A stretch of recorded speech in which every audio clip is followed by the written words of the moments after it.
Hey, welcome back to the Granite State View. This is Peggy Gilmore here in the studio with Betty Lasky.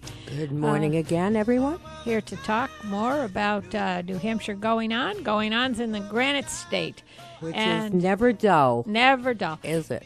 And we have another great guest in our studio.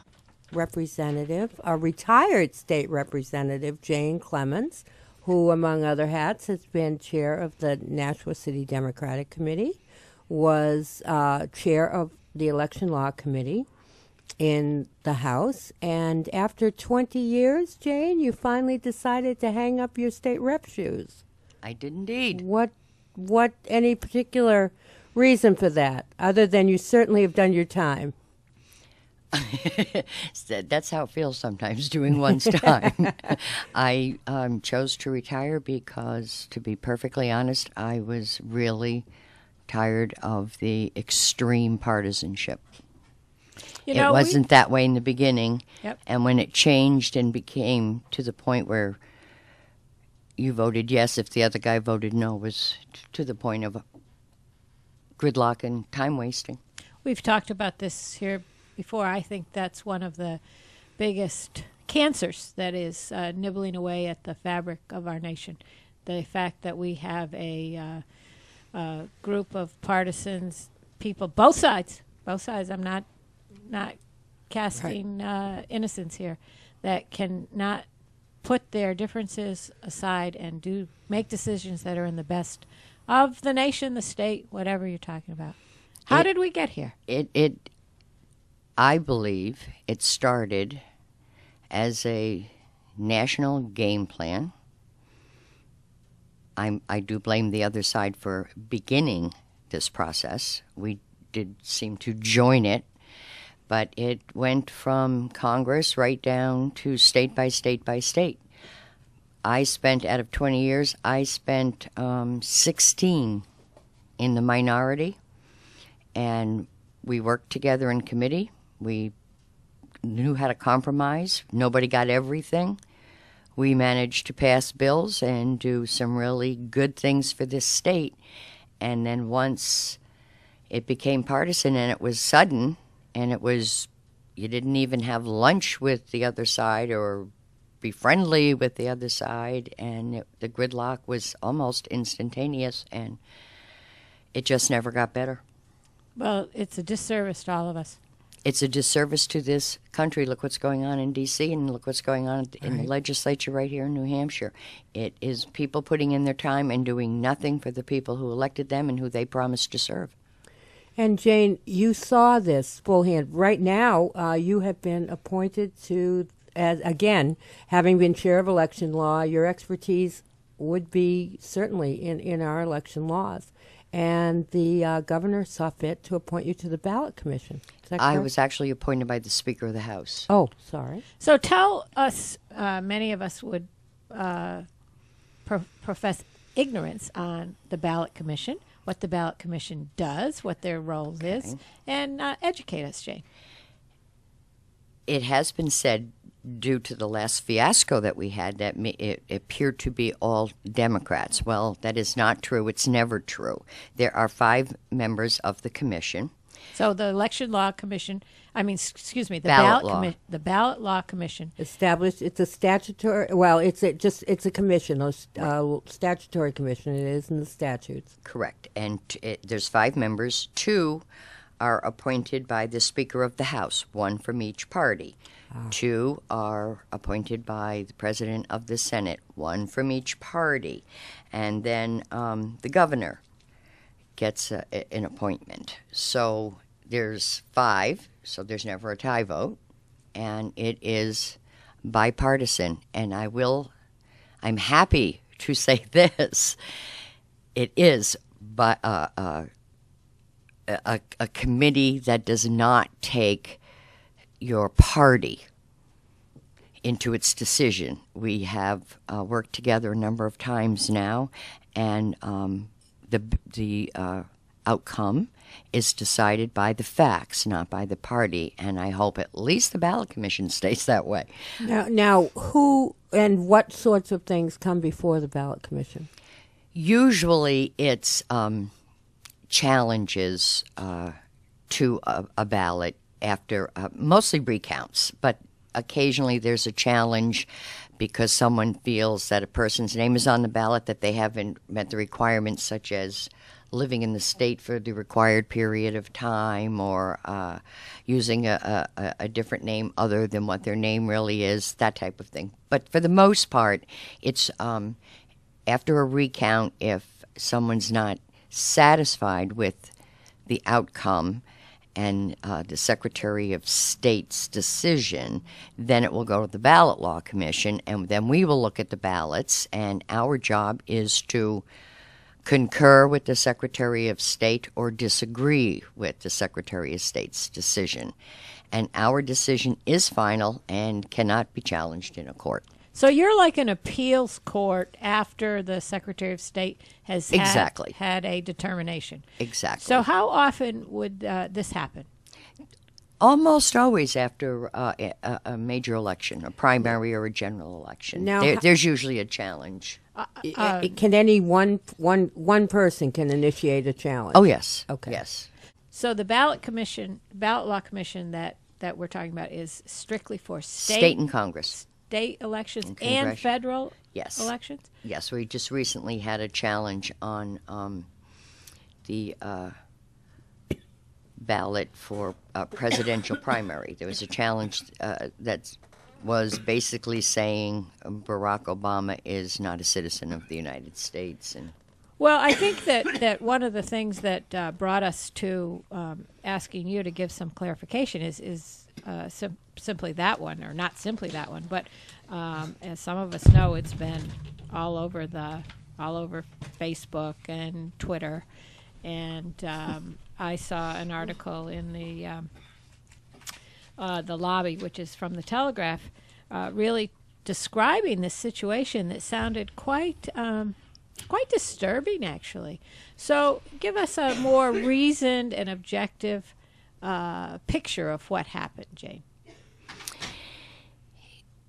The main challenger, and she's an attorney, and she has been on a number of television programs, cable news, and what have you. Dr. Orley, probably not going to pronounce her name right.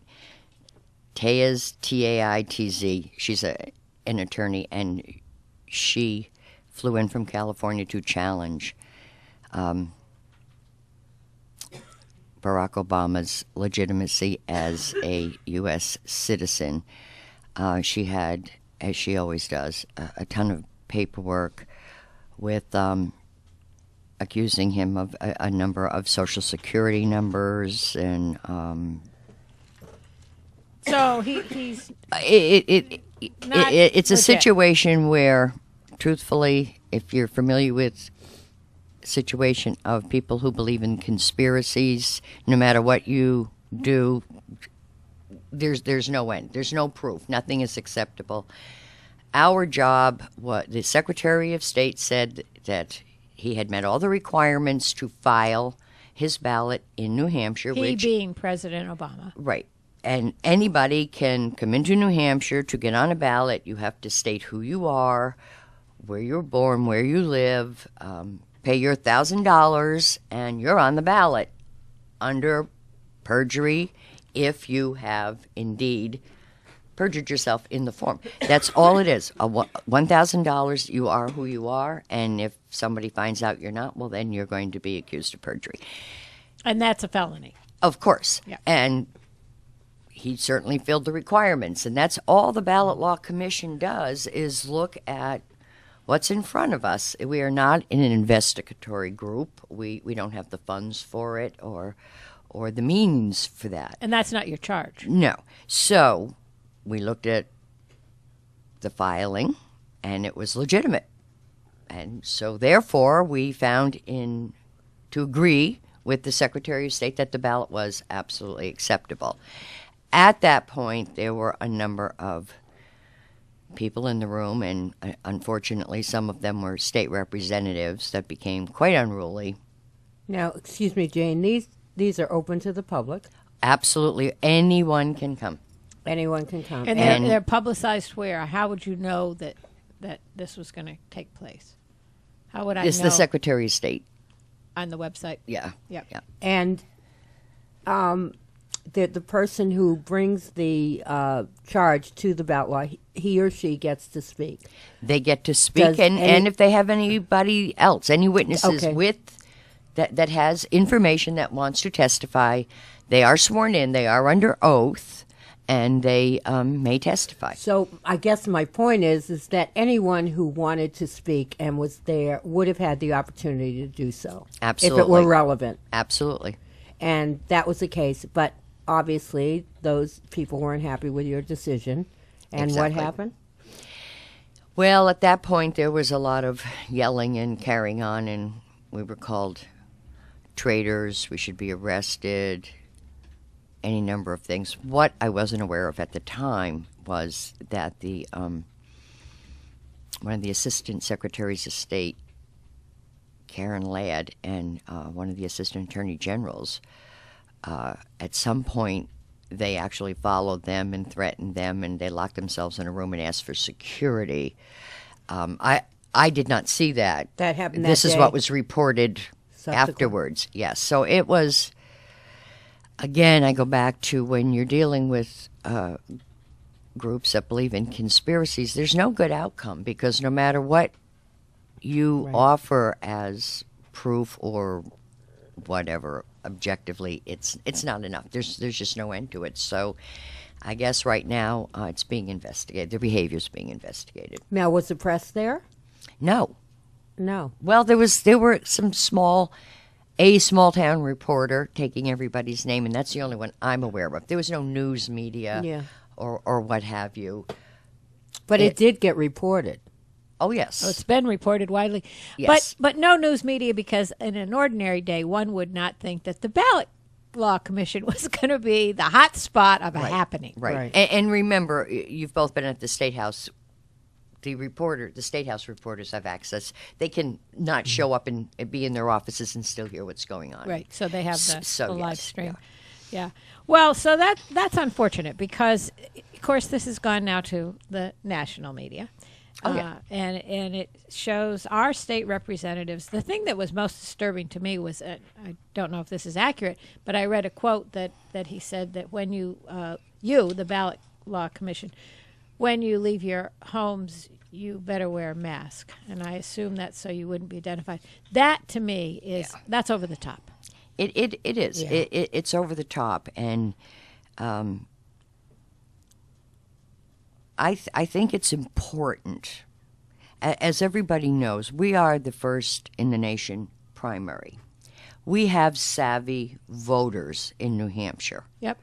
And access to a ballot is very simple process in New Hampshire, and well, it should be, because one of the historical, you might say, facts about our primaries are that people that you never hear of have an opportunity. That's how Jimmy Carter became so well known. Nobody knew who he was except in Georgia. Peanut farmer. You have access to our ballot. You can go from one end of the state to the other end of the state in a matter of hours, and we don't want to make it complicated. And people who are going to perjure themselves are going to perjure themselves wherever they are, and we have not had that happen here.